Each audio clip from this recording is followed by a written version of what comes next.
participants themselves. I mean, it's hard enough to get them to understand some of the basic concepts of investments for what they need in terms of setting up their own, or working with an advisor, or working with a web product or some sort of technology product to set up their lineups and what have you. It's tough enough to get them to understand that and pay attention to that, let alone the reams of other data that seem to... The old analogy is people spend more time planning their vacation every year than they do saving for retirement. That's unfortunate. And I would say that we need to have, I'd love to have a national conversation. We just had a national conversation for the last 5, 6+ years on healthcare. I'd love to have a national conversation on the retirement policy and getting people to think about saving for their financial well-being and their future and their family's future. So it's not just them, it's their people that come after them. Absolutely.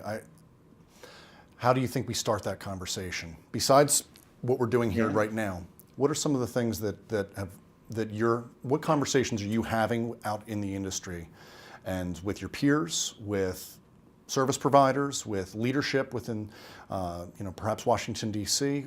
What are some of the conversations you're having for that? I think that we're doing all that. I think, events like we're here today at the Public Funds Forum to talk about issues related to retirement, that's one avenue, so plan sponsors.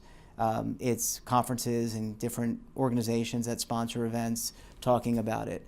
I also think that we have to go beyond just talking to ourselves. A lot of what we do in our industry is the asset managers talk to the record keepers talk to the plan sponsors, but no one takes out the jargon to talk to the individual participant. And some of that, you see in some of the periodicals, columns dedicated towards issues around savings and planning and estate planning, et cetera.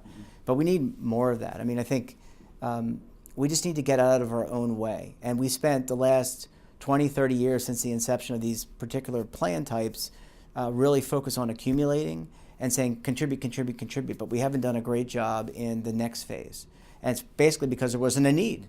People weren't retiring. They were just accumulating. Well, now they're retiring. So I think it's about messaging, not talking in jargon, so getting away from terms like beta and smart beta and private equity and things like that, that concepts that the average person, that they're smart, they're pursuing their self-interest, but they may not make sense to them.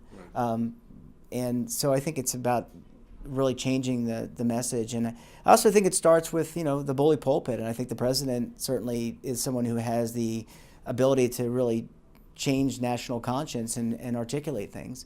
I think it starts there, and other policymakers and legislators, and then also people within our industry. The problem also is that we just went through 2008, and there's a lack of trust among Wall Street and government. So both of those entities are tainted.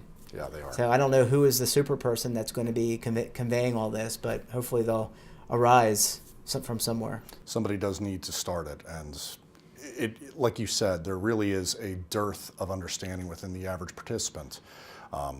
To get their attention and keep it in a way that will simplify things and allow them to grow is really a key need. Sean, thanks again, and I'm sure the audience found your questions very helpful, and appreciate your always participating in this event. Thank you very much. Glad to be here. Thanks, Jeff. Fun. Yeah. Jeff. Fun. Yeah. Jeff. Fun. Yeah. Jeff. Fun. Yeah. Jeff. Fun. Yeah. Jeff. Fun. Yeah. Jeff. Fun. Yeah. Jeff. Fun. Yeah. Jeff. Fun. Yeah. Jeff. Fun. Yeah. Jeff. Fun. Yeah. Jeff. Fun. Yeah. Jeff. Fun. Yeah. Jeff. Fun. Yeah. Jeff. Fun. Yeah. Jeff. Fun.